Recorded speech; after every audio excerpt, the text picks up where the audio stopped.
la gracia de conocerte y amarte para ser un discípulo fiel y que con el testimonio de mi trabajo sea misionero en el mundo de la empresa.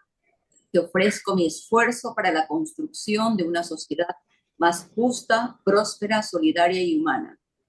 Quédate hoy en medio de nosotros y envíanos tu Santo Espíritu para que nuestras intenciones, palabras y acciones den cumplimiento a tu voluntad. Amén.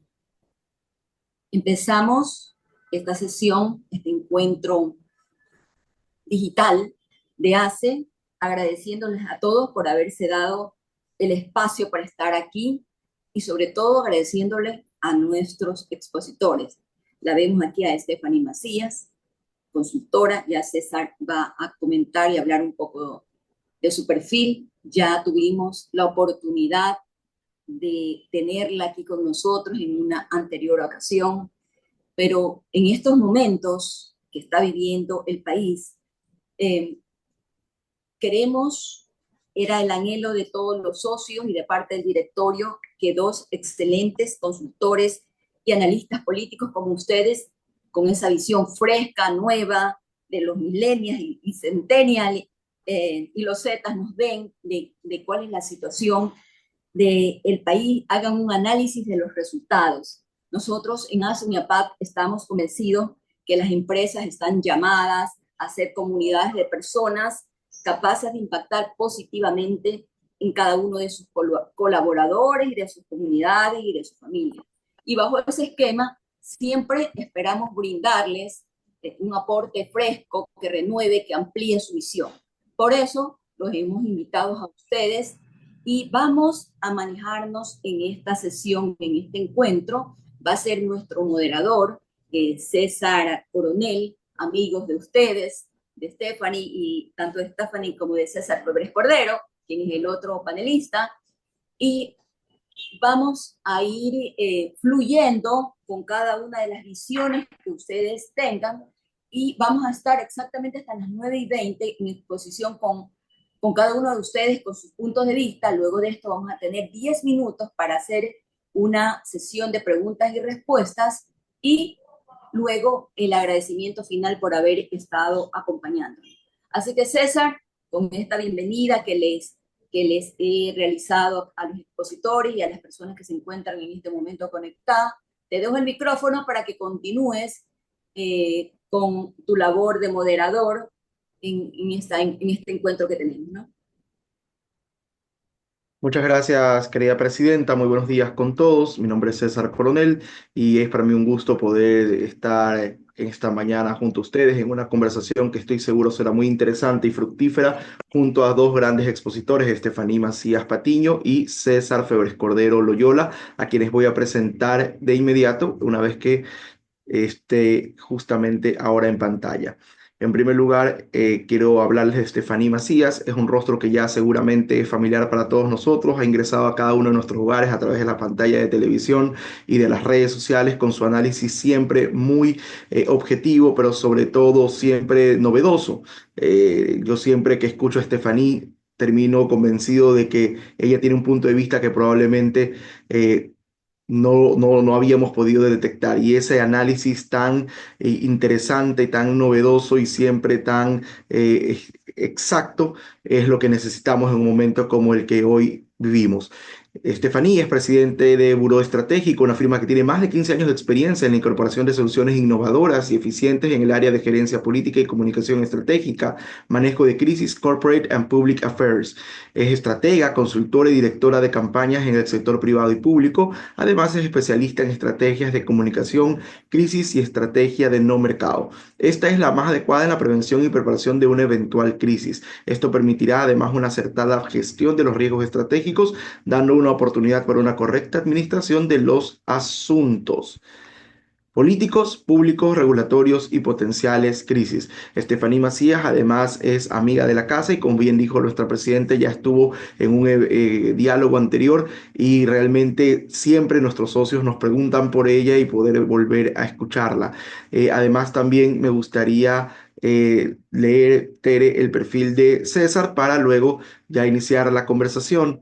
También nos va a acompañar en esta mañana César Febres Cordero Loyola, a quien ustedes también seguramente ya lo habrán escuchado en varios medios de comunicación. Él es actualmente panelista permanente en Radio RTP, que antes conocíamos como Radio Tropicana de la ciudad de Guayaquil. Es un joven analista que ha destacado por su madurez en el análisis y también es importante mencionar que se dedica a realizar comentarios a nivel nacional e internacional de la política y de la situación coyuntural del Ecuador. Es desde junio del 2016 productor, además también lidera el proyecto de documental en el INC, gestiones con la administración del Instituto de Neurociencias de Guayaquil, entre otros. Además también fue asistente de investigación en semestre de primavera en el Political Science Department en Rochester, New Jersey, New York, perdón. Así que realmente tenemos dos expositores de lujo esta mañana. Además, a César también lo conozco durante muchos años y sé de su inquietud permanente por la política, pero sobre todo también porque no solo se ha quedado en la crítica, sino en la propuesta y ha avanzado también a un análisis permanente de lo que pasa en el país, siempre con objetividad, más allá de las preferencias que cada uno pudiera tener.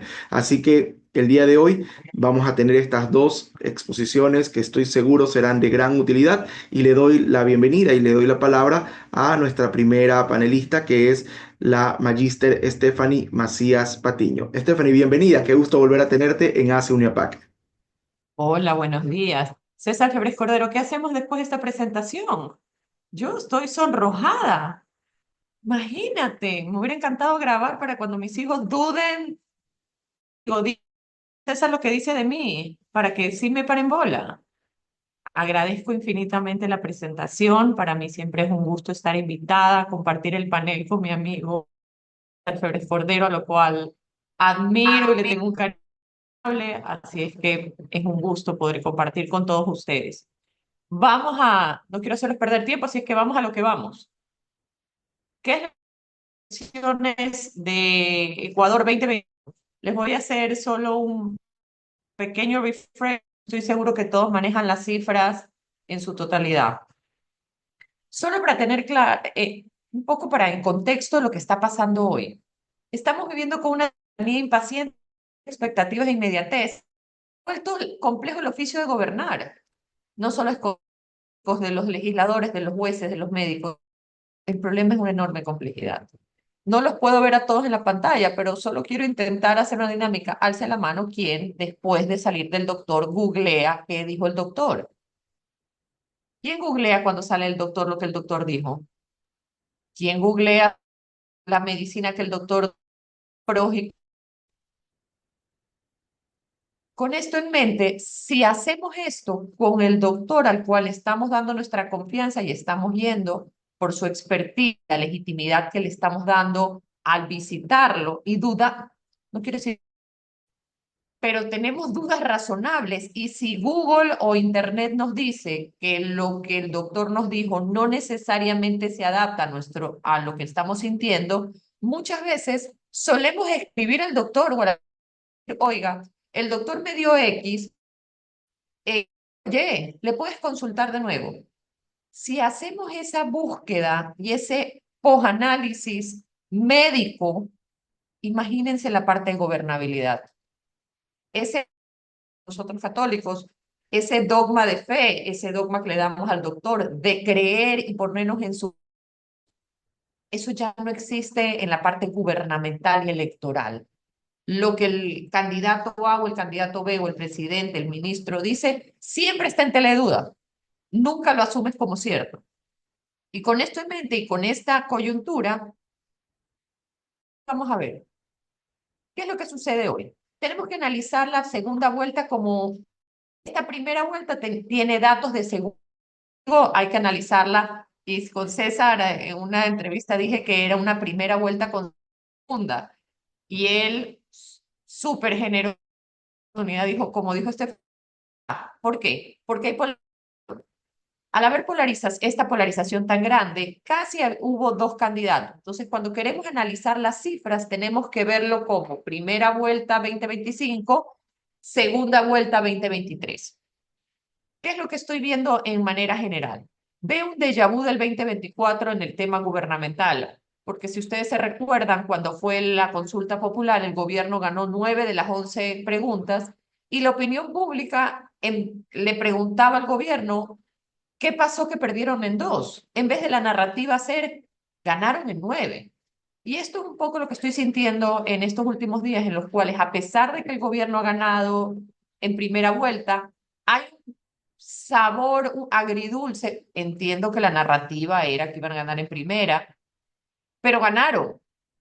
Y necesitamos que de alguna manera comunicacional el gobierno esté a creérselo, dar una comunicación, sepa sobre su elector que ganó. No hay que justificar las 2 preguntas que perdieron, que no ganaron en primera vuelta. Hay que reafirmar que lo que hemos hablado algunas veces, es obvio que un presidente en gestión tiene un desgaste natural y, por supuesto, no desconocer la fortaleza del correísmo a nivel nacional, y ya vamos a ver en mapas, especialmente en las ciudades principales. Recordemos que las ciudades principales tienen alcalde y prefecto. Guayas, Guayaquil, Pichincha, Quito, tiene Cuenca. Y esto ayuda a un engranaje electoralísimo a lo largo y ancho del país. Pero vamos a lo más interesante. Veamos los mapas.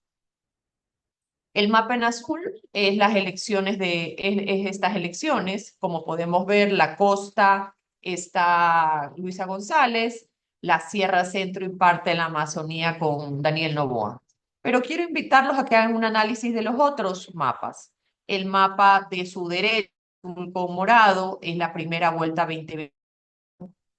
El azul con naranja, 2021 y 2017. ¿Por qué he puesto estas tres? ¿Por qué he puesto estos mapas? Porque hay algo que se repite. Repite una tendencia electoral geográfica. Podemos ver la costa, cuál es su tendencia. La Sierra Centro ha tenido, a diferencia de, miren, 2025 y primera vuelta 2023 y segunda vuelta 2017, vemos que una manera el correísmo logra de nuevo a Chimbabura, que lo había perdido en el 2021 y en el 2023. ¿Y por qué hablo de estas tendencias? Porque de voto histórico electoral. ¿Y por qué hablo de voto histórico electoral? Porque está Leonidas Giza y su voto. Cuando hablan de quién, hoy no lo sabemos, van a tener la realidad es que la Sierra Centro suele votar por el candidato que no es correísta. Esto ponerles en contexto. Cifras comparativas. Una tabla enorme, pero es importante. Si vemos, vemos cuáles son. Quiero que se fijen en en la mano derecha, las cifras de Cambio González. ¿Y por qué? Porque a pesar que la narrativa habla de que, bueno, el presidente frente a 2025, el correísmo también subió en algunas, pero también bajó en otras provincias. Loja, Pastaza, Napo, Chimborazo. No fueron los mejores votos históricos ni de Daniel ni de Luisa, y esto es importante analizar. Si bien es cierto, el presidente candidato bajó ciertos puntos versus 2023, el correísmo también lo hizo. Vemos Azuay, Cañar, El Oro, Imbabura. Vemos unos números tanto de lado y lado que han bajado un promedio, perdón, entre 6 puntos, 7 puntos, en unos ganas, en otros subes, pero los 2 candidatos han bajado.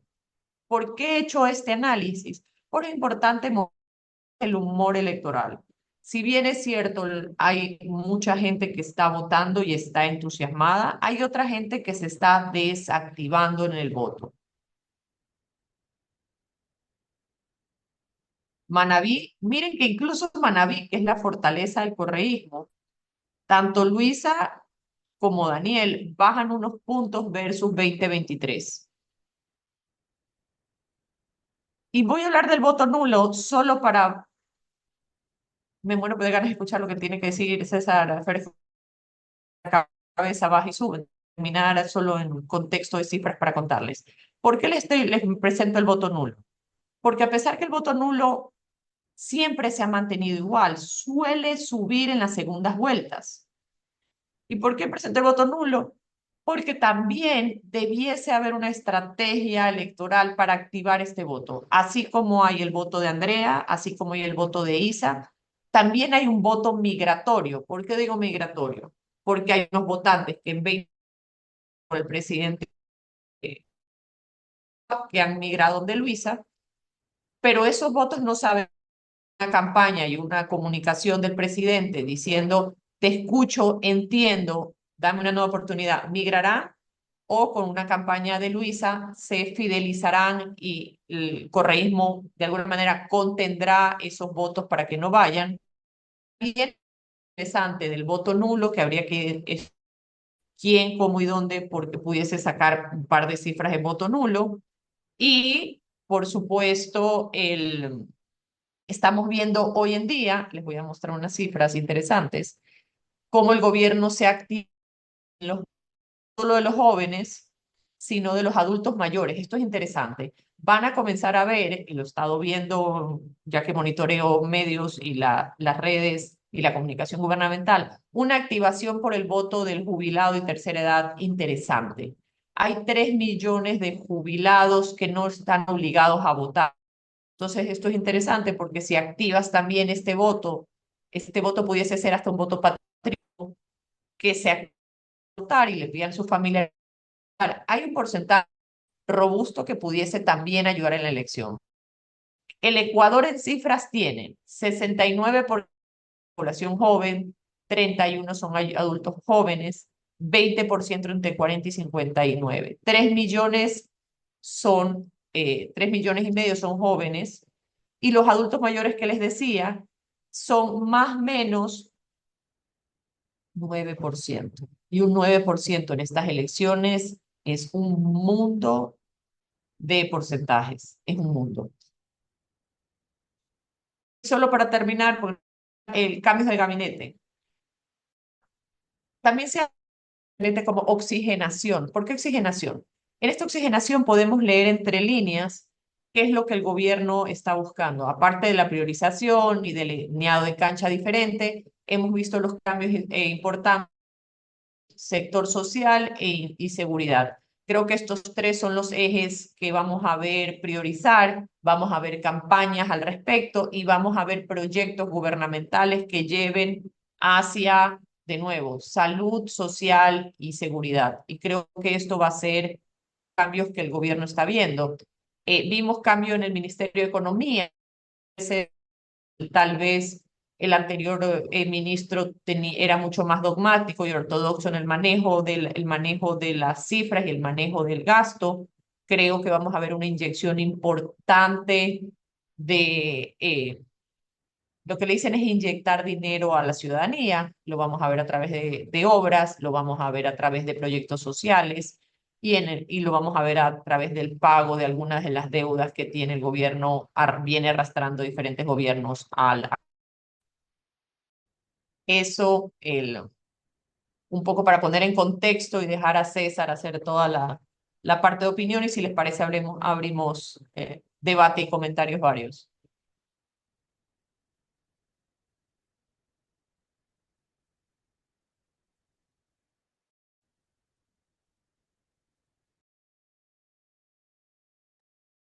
Muchas gracias. Justo estaba pidiendo que me puedan abrir el audio.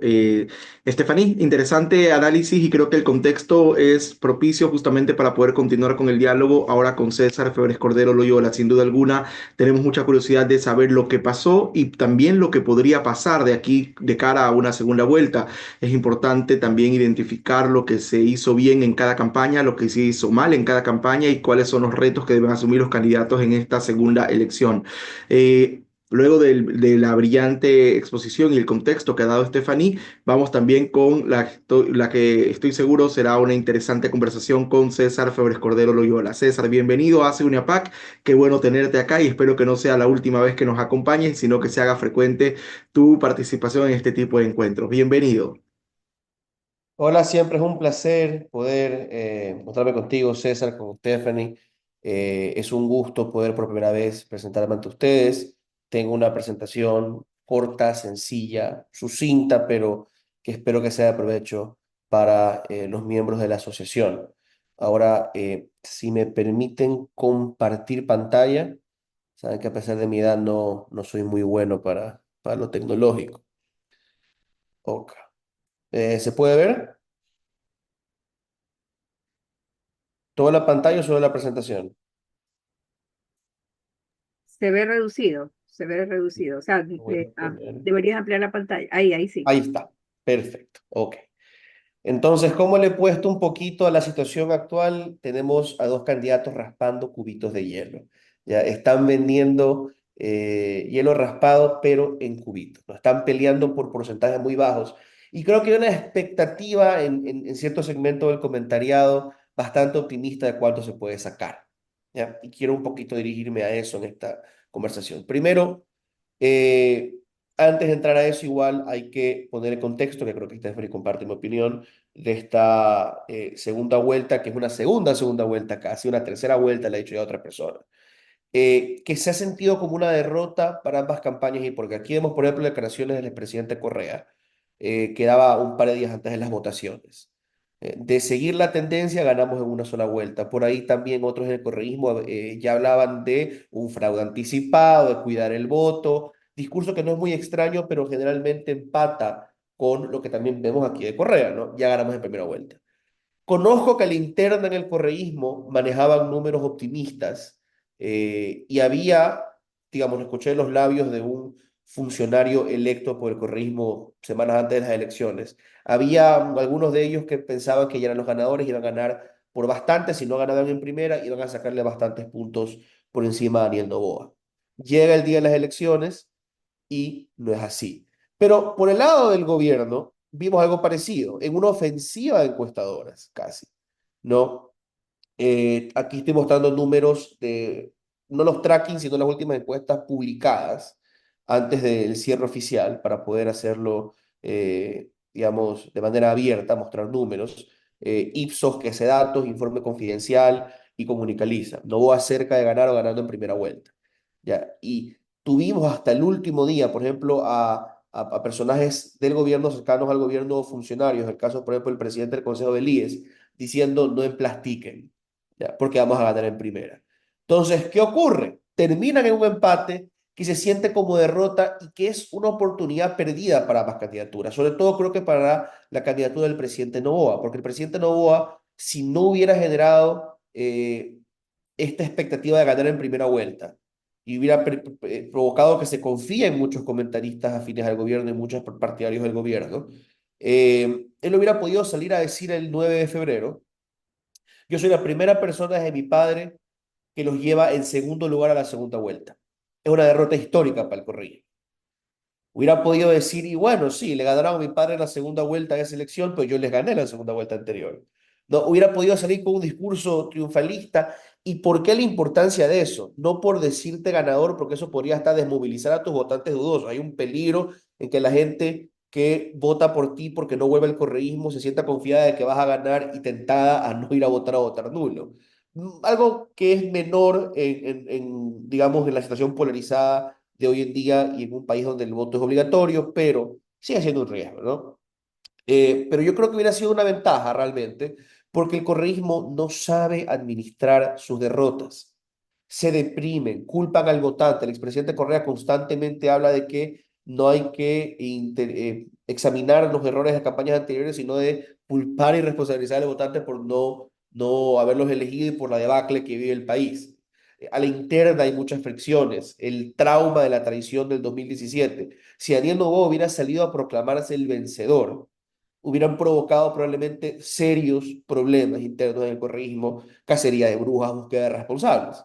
También por el lado del correísmo, en cambio, al ya declararse ganadores, en vez de ponerse en la posición de la oposición que va contra un gobierno fuerte, al haberlo empatado al gobierno, hubieran podido salir a decir, ya ven que no es invencible, y hubieran podido darle ánimo a una campaña que yo la vi bastante apagada. Pero no fue así.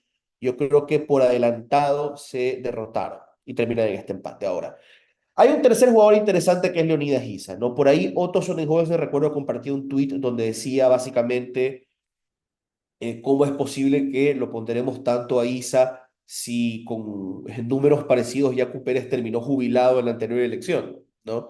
Y yo digo, bueno, el número de Isa no es muy distinto al que manejaba el representante de la izquierda alternativa en el 2017, que era Paco Moncayo, que sacó cerca del 6%. ¿Por qué tan importante Isa? Porque siendo una elección apretada, siendo una elección extraña, donde sí, sacar 5 puntos no es mucho generalmente, pero sacar 5 puntos en una elección que básicamente ha sido una segunda vuelta y donde importantes personajes de la política han sacado menos de un punto porcentual, es llamativo y probablemente responde a la fortaleza y solidez del voto típico del movimiento indígena, que es fuerte en ciertos cantones de la sierra rurales. Ahí está el voto de Leonidas Issa. ¿Y qué características tiene ese voto?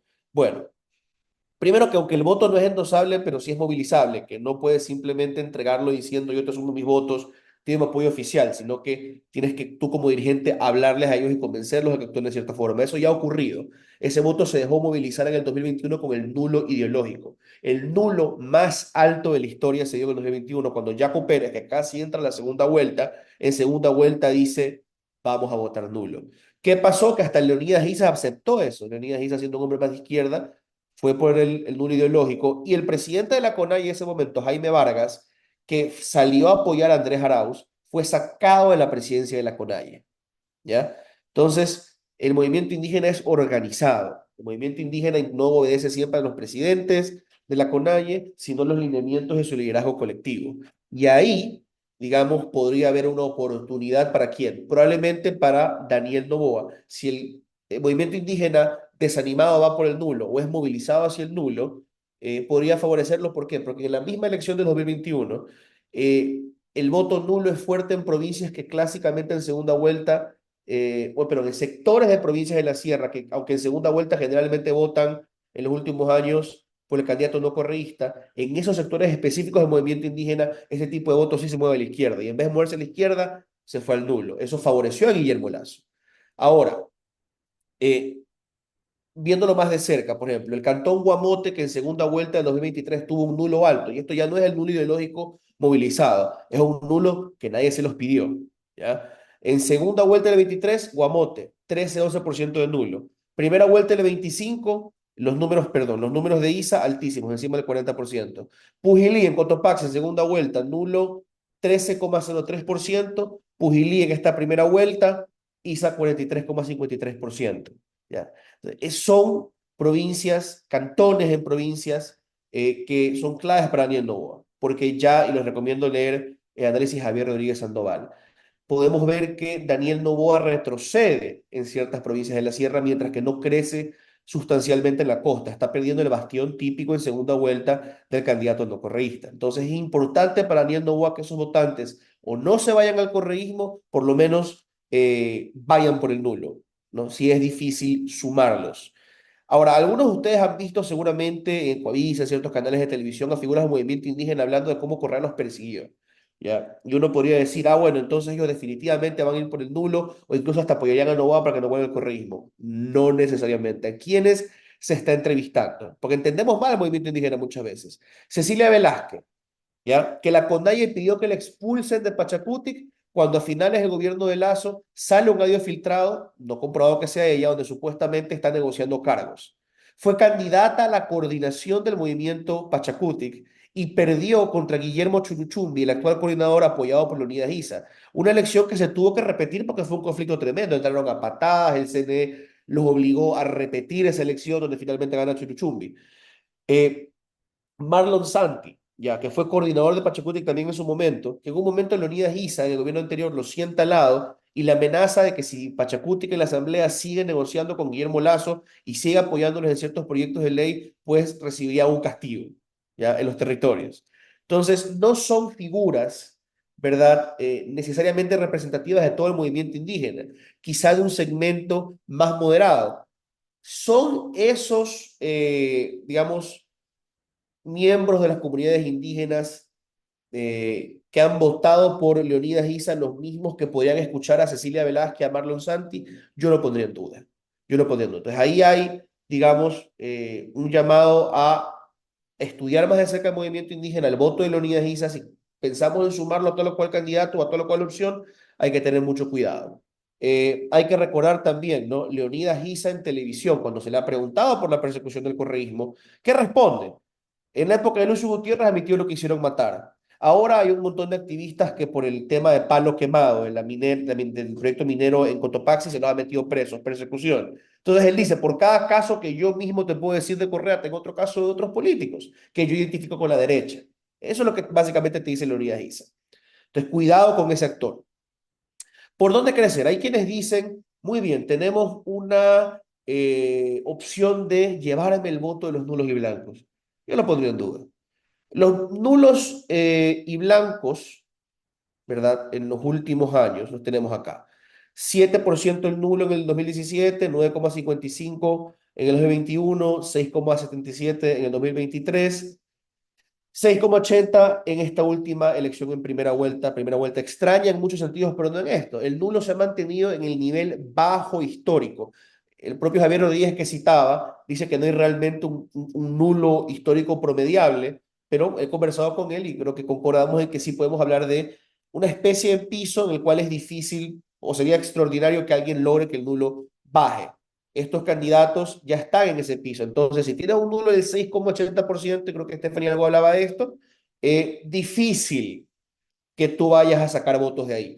El blanco usualmente sí cae entre primera y segunda vuelta, pero también es importante decir, ya está en un nivel bajo históricamente, o no bajo, pero digamos en el piso, en la parte baja del rango usual. En segunda vuelta, veamos cómo cambian las cosas. En el 2017 el nulo bajó ligeramente, en el 21 por el nulo ideológico al que convocó Yacu Pérez crece bastante, en el 23 sube un poquito, 25 aún no sabemos. El blanco, como siempre, se desploma, ¿ya? Lo que quiero decir es que no nos engañemos con que, bueno, entonces sumamos 9 puntos entre nulo y blanco, ahí Daniel o ahí Luisa pueden sacar 5 o 6 puntos. Muy improbable. Puede pasar, por supuesto. A mí me llamaría muchísimo la atención porque la historia nos dice que no se comporta así el voto nulo, no se comporta así el voto blanco. De hecho, ¿cuándo ha bajado el voto nulo que tiende a subir entre primera y segunda vuelta? En las elecciones del 84, del 92, del 2006 y el 2017. ¿Ya? Y algunos me dirán, 84, Febres Cordero Borja, 92, ¿verdad? Tú tenías a Bucaram en el ruedo, 2006, Novoa Correa, 2017, Moreno que era correísta contra Lazo. Son elecciones tremendamente polarizadas, como esta. Seguramente bajará el nulo. El 2023 y el 2021 fueron elecciones polarizadas también entre el correísmo y el anticorreísmo hasta cierto punto. ¿Ya? Podemos decir eso con confianza. Yo igual siempre digo que el anticorreísmo de segunda vuelta es más un no correísmo, no usa el típico lenguaje anticorreísta que prioriza que no vuelva a Correa, que habla de la base de Manta, del narcotráfico, que le ataca por esas cosas, pero sigue siendo una pelea entre los correístas y los otros. ¿Ya? Y en esas elecciones sube. En otras elecciones bastante difíciles, como por ejemplo la del 96, no, Novoa, pero Nebot contra Bucaram, tú no ves que baja el nulo. Entonces, yo no diría que hay todavía una forma de entender cuándo es que se dan esas extrañas, todavía extrañas situaciones en las que baja el nulo. El blanco, como les decía, siempre suele bajar. Y el ausentismo, que también hay otros que dicen, pues mucha gente no iba a votar, el ausentismo se ha mantenido cerca del nivel histórico. Desde el 2013 tú lo ves cerca del 18, 17, 16% en primera vuelta. Eso es lo que vimos en esta primera vuelta. Y en la segunda vuelta pues se moverá, pero no demasiado, según lo que nos dice la historia reciente. Entonces, ¿qué les quiero decir con estos números que les he compartido? Es una elección muy apretada, pero en esa elección apretada no podemos cometer el error de hacer sumas y restas sencillas, de decir el voto del movimiento indígena irá rápidamente para tal o cual lugar. Sí podemos decir que tienden a moverse solitos hacia el nulo y pueden ser movilizados hacia el nulo. Ahora hay un riesgo político para ISA de que le digan apoyaste el nulo, ganó Noboa y tú lo has instalado Noboa en la presidencia, que hay que asumir. Y por otro lado, a nivel general, más allá del movimiento indígena, no nos hagamos esperanzas de que los candidatos puedan sacar del nulo y el blanco del ausentismo lo que necesitan para finalmente triunfar. Concluyo diciendo, ¿dónde puede haber algo interesante que estudiar, que las campañas deberían estar revisando? ¿Dónde está ese voto blando de cada cual? ¿No? ¿Quiénes fueron los votantes que se movieron la última semana, las 2 últimas semanas, quienes estaban dudando entre Luisa y Daniel, quienes no tienen un sentimiento muy positivo por esos candidatos, pero votaron por ellos, porque ahí podría crecer el nulo y salir de uno de los candidatos, o podría moverse de un candidato hacia el otro. ¿Ya? Hay esa posibilidad. Yo creo que ahí también, más bien podríamos ver una oportunidad de crecimiento para las candidaturas. Ya eso igual es información que es más difícil acceder a ella, pero que si se están manejando bien, esos candidatos están ahora, o llevan ya un tiempo, contratando estudios para descubrirlo. Y eso es todo. No sé si vamos a continuar con una etapa de conversación o de preguntas.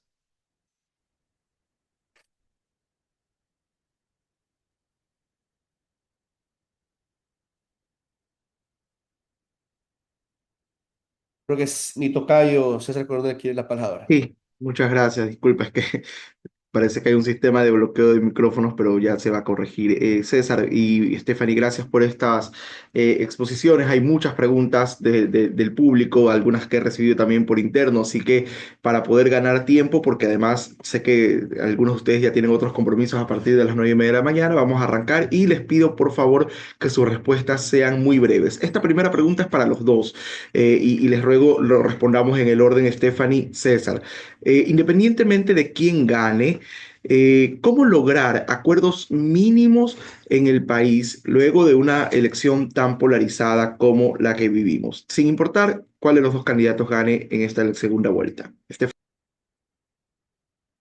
Anhelar una madurez democrática y política es lo que todos anhelamos. La realidad es que creo yo que los primeros 100 días, a pesar de que los 100 días de gobierno se habla que se le da la duda razonable cuando es un nuevo gobierno, en el caso si fuera Luisa sí hay los 100 días, en el caso de Daniel Noboa si ganase no hay los 100 días. Creería que había máximo un mes, mes y medio, que deberías intentar hacer una alianza para poder pasar la mayoría de leyes posibles. Acuérdense también que hay lo que los americanos llaman mid-elections, que serían las elecciones seccionales, que la pre-campaña ya comenzaría más o menos septiembre, agosto, en lo cual de nuevo ya hay una polarización por ganar los espacios de candidaturas locales. Resumen, ¿qué hay que hacer? Debiésemos tener un acuerdo nacional de una agenda común de los mínimos 3, 4 puntos a tratar y de solucionar en el país. ¿Se va a lograr? 3 puntos son suspensivos. Me gustaría decir sí, ha demostrado que tal vez una, máximo 3 pasen. El resto veo un bloqueo complicado. César, Yo considero que hay que contemplar también la posibilidad de que la bancada del candidato derrotado se desarme. Una posibilidad menor en el correísmo, pero no es imposible. Hemos visto cómo Daniel Noboa, temprano en su gobierno, claro, en una posición de fuerza, le quitó al asambleísta Aguas, al asambleísta Bosques, al asambleísta Ferdinand Álvarez, ¿ya? 3 desertaron del correísmo. No es normal ver deserciones de ese tipo en la asamblea temprano en un gobierno. Noboa lo consiguió. Y el correísmo va sumando derrotas y podría ser que derrotado pierda, digamos, algunos votos y ayude a Noboa a tener en un principio una asamblea un poquito más fácil de plegar hacia él mismo. Pero eh, luego también tienes la posibilidad de que Noboa pierda y ahí yo veo mayores posibilidades de que se desarme la bancada. Ya porque Daniel Noboa ha pegado con saliva a sus asambleístas. Tú tienes a gente que salió, a ver, yo repito mucho estos casos que son los más llamativos. Jorge Chamba, ¿ya? Guardia de choque León Férez Cordero, luego asambleísta por Construye, luego se va con Noboa. El asambleísta Polanco, el asambleísta Ceballos, eran Construye, uno de ellos pasó, creo que Polanco, por gente buena antes de ir al gobierno. Los 3 que ya mencioné del correísmo, ¿no? Esteban Torres, que era social cristiano. Él ha sacado asambleístas de un montón de grupos anteriores, gente que ya se ha salido, que ha pegado camisetazos, que evita que en el caso de que Novoa pierda, ellos se peguen un camisetazo. Eso podría fortalecer al correísmo. Y tú dirás, pero si son candidatos que han apelado a la opción anticorreísta. Bueno, sí, correcto. porque Correísmo no les va a recibir, pero podrían fácilmente volverse un grupo de independientes que vendan su voto, que entreguen su voto en una asamblea. Si Noboa pierde, se le puede desarmar, o incluso si se mantienen todos como oponentes del correísmo, no es fácil, digamos, hacer oposición cuando tienes varios grupos desorganizados y un solo movimiento oficialista con una línea muy clara de qué agenda legislativa tienen y qué quieren detener en la fiscalización. Entonces, yo lo que advierto es, no solamente preocupémonos por el escenario de la fuerte polarización, el bloqueo, las dos bancadas, cuello a cuello detrás de la mayoría, sino la posibilidad de que se te desarme una de las dos bancadas y pues el ganador tenga bastante poder, al menos al principio de su gobierno, y la oposición quede desarticulada. Muchas gracias, César. Estefaní, una pregunta dirigida para ti por parte de nuestra buena amiga Ana Belén Cordero, ex asambleísta de la República. Ella te pregunta, luego del análisis que has hecho de los resultados a nivel cantonal y parroquial, ¿tú podrías determinar que se ve un voto por clase socioeconómica, es decir, que las clases o las zonas más pobres y rurales del país votan por Luisa González? ¿Podrías concluir eso en tu análisis? No, no porque hay un voto disruptivo que es el joven. Ana Belén, hola, qué gusto. Hay ciertas parroquias y distritos en los cuales la tendencia es hacia Luisa, pero cuando quitas y haces cruce de variables con jóvenes, los jóvenes votan en muchos casos por Daniel. Entonces, yo creo que debiésemos hacer no solo por estrato, sino por edad. Y por eso creo que en las últimas semanas hemos visto a la campaña del gobierno llamar a ese voto útil de la tercera edad, para no solo tener a los jóvenes y ya quitar datos. Si bien es cierto, lo ves en un Zoom global, sí podemos decir que es por estrato. Cuando a ese mismo espacio donde está ganando en estratos sociales más bajos y haces un zoom por edades, los jóvenes siguen manteniendo el apoyo a Daniel. Entonces no creo que pudiésemos hacerlo como una generalidad. Muchas gracias, Estefaní. Ana Belén también le había consultado a César. ¿Qué opinas tú, César, respecto a la estrategia de campaña de Daniel Noboa en primera vuelta de achicar el margen de la costa y no agrandar el margen de la sierra? ¿Crees que debería dar esto un giro en la segunda vuelta? Si Daniel Noboa debería examinar muy bien por qué no le dio bien en la costa, ¿no? Porque en el Oro, comparando esta elección, la primera vuelta con la segunda vuelta anterior, él pierde esa provincia, ¿no?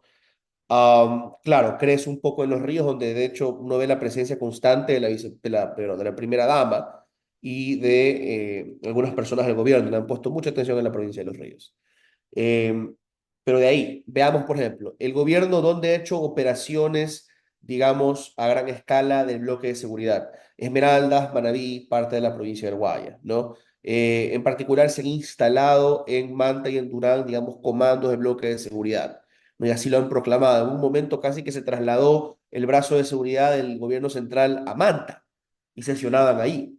Pero no crece en la costa y solamente un poquito en los ríos y en Esmeraldas. El gobierno ha tenido acercamientos y entregas de obras en conjunto con los prefectos correístas de Manabí y el Guayas y no crece. Se ha peleado, ha ido por la vía agresiva con el alcalde de Guayaquil para desplazarlo y no crece. Entonces tiene que cuestionarse seriamente. En Santa Elena estaban confiados porque la anterior elección les había ido bien en Salinas de la Libertad. Ahora pierden. ¿Será por el anuncio de la cárcel en Santa Elena y la otra en Alconcito? O sea, problemas que también pueden ir por lo local. Por ejemplo, el candidato novoísta que hablaba de, digamos, la oposición de las comunidades a las cárceles podía estar relacionada a la presión de las mafias. No había nada necesariamente malicioso en esas declaraciones, pero al igual que las declaraciones del presidente sobre el voto en la costa, fueron dichas de mala manera y se pudieron haber interpretado como nos está diciendo los votantes que somos todos unos, o a las comunidades que nos oponemos en este caso, a las cárceles, que somos todos unos narcos. Ofendido, yo voy y voto en contra. ¿Ya? Entonces, eso puede estar pasando. Y ahí hay que preguntarse, si te quedan tan pocas semanas, puedes poner a Zaida Robina, ministra de Inclusión Social, la que ha entregado las cocinas de inducción, de gobernadora del Guayas, para hacer trabajo en territorio. Pero con tiempo limitado y recursos limitados, deberías concentrarte en la sierra para evitar perder votos ahí, como los has perdido en Tungurahua, como los has perdido en otras partes de la sierra, o deberías dividir tus recursos y pelear un poquito en la sierra, un poco en la costa, ¿ya? Yo creo que el primer análisis para el gobierno es ese. ¿Qué no me ha funcionado? No lo puedo repetir. ¿Cuánta plata y tiempo hay? ¿Y a dónde voy a dirigir esa plata y ese tiempo? Yo creo que sería un error dividirlo mucho. Tienen que ver qué provincias son las que tienen que pelear. Muchísimas gracias, César, Stephanie. Pregunta Cristian en el chat. Bueno, primero felicita el análisis de ambos y consulta en el chat. ¿Tú crees, Stephanie, que el presidente Noboa actualmente esté escuchando a su equipo? ¿Crees que este tipo de análisis que se están haciendo a través de los medios de comunicación son escuchados por el presidente Noboa o sigue en una actitud como califica Cristian de cerrarse a las opiniones? Yo creo que hay una frase que se llama la burbuja presidencial, donde normalmente los presidentes están en su burbuja, pero el hecho que haya habido unos cambios gubernamentales, un cambio de gabinete, el hecho que estamos viendo cada vez más a Roberto Isurieta en Ecuador, el, creo que sí, definitivamente, y estamos viendo a Iván Carmiñani también, definitivamente están conscientes que se necesita un cambio y ese cambio lo vamos a ver en poco. Quería agregar lo que dijo César Febres Cordero, que es la joya de la corona gubernamental es el MIES. El MIES tiene la base de datos. Creo que quien sepa manejarlo de una manera adecuada y estratégica tendrá una ventaja importante, pero para eso necesitas entender la base y manejarla para poder hacer los cruces necesarios para activar o desactivar los votos que tú consideres. Muchísimas gracias, Stephanie. El tiempo se nos ha ido volando cuando tenemos una conversación agradable con amigos, siempre suele pasar. Para ir cerrando, nada más les pediría, Stephanie y César, sin duda alguna, algo que llamó mucho la atención en esta primera vuelta era lo impredecible que podrían ser los resultados. Tanto es así que muchas estimaciones de encuestas no pudieron determinar lo que pasaría y lo apretado que serían los resultados. Desde esa perspectiva, sabiendo pues que no podemos adivinar el futuro respecto a qué va a pasar en esta segunda vuelta, al menos sí ver qué podría, digamos, escuchar de parte de ustedes qué es lo que podríamos esperar de esta segunda elección en el mes de abril y cómo estaría configurado el panorama político del Ecuador a futuro durante los siguientes 4 años. Repito, sé que no podemos ver el futuro, pero al menos desde su análisis siempre objetivo, tener esta perspectiva y así hacerlo también a manera de conclusión de cada una de sus exposiciones. Sin saber quién va a ganar, pero sí puedo hablar de exacerbar. Se van a exacerbar los ánimos, se van a polarizar de tal manera que de alguna manera se va a obligar a tener una postura. El Ecuador, yo siempre hablo que el Ecuador es un país que al ser el voto obligatorio, normalmente, así como los americanos van a Thanksgiving a sus casas y comunidades, el ecuatoriano promedio va a su casa, a su pueblo, a su comunidad y a su barrio para votar. Y a lo largo de los años se podía hablar de política, más o menos. Y tú decías, este primo es correísta, no, este primo es lacista, este primo no sé qué. Hoy creo que estas elecciones vamos a ver un alto componente, me atrevería a decir, de violencia digital. Los fake news van a proliferar, las grabaciones de inteligencia artificial falsas van a proliferar, la campaña negativa va a ser, me atrevería a decir, unos niveles altísimos. Y de nuevo, no sabemos qué va a ganar, pero sí podemos esperar una exacerbación de las pasiones políticas y de las posturas. Muchas gracias, Stephanie. Así de breve, César, también. Sí, lamentablemente estoy de acuerdo con Stephanie. Vamos a ver violencia política a nivel digital. Ojalá no veamos violencia política como la vimos en la elección de 2023. Am, que es más de lo mismo y que podría empeorar, ¿no? Pero incluso si fuera más de lo mismo, estamos en problemas, ¿no? Hay mucha desinformación, los ánimos caldeados no son buenos porque eso va a continuar hacia el siguiente periodo.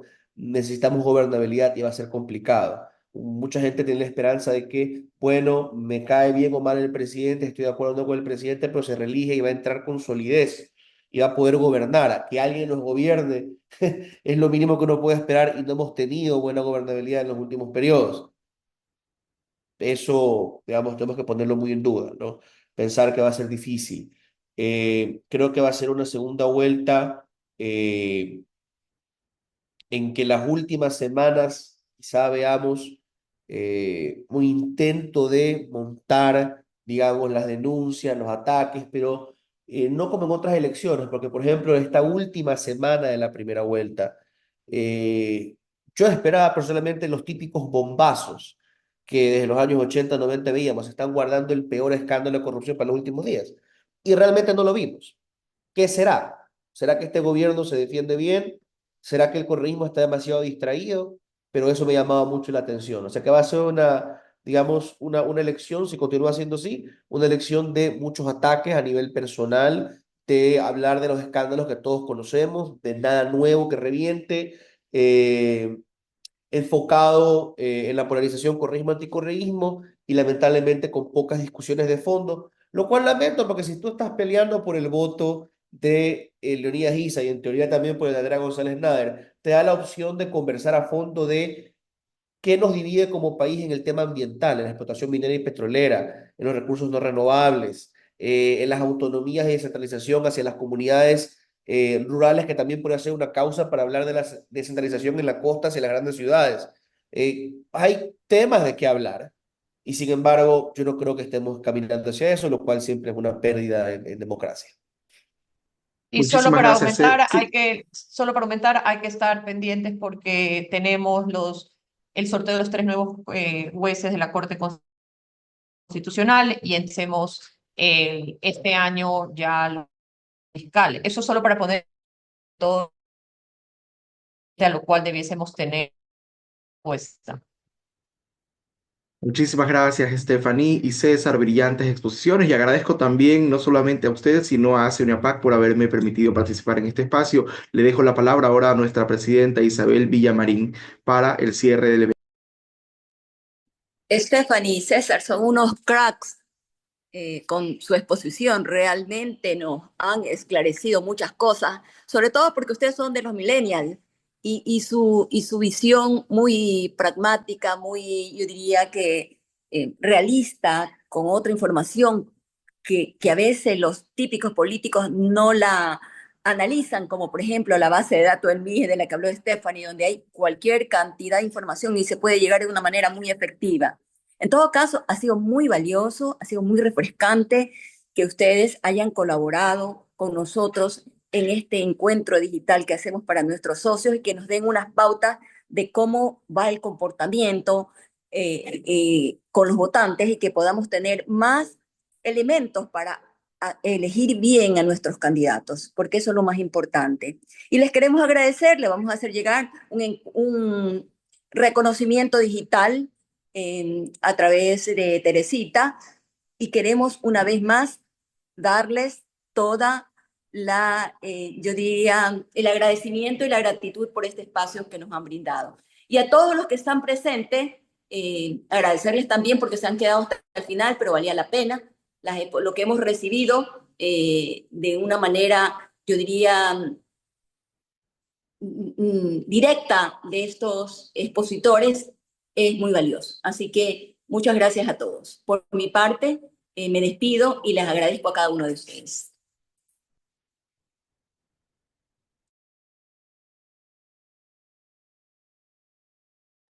Muchas gracias. Damos por concluida la sesión. Esperamos que haya superado las expectativas.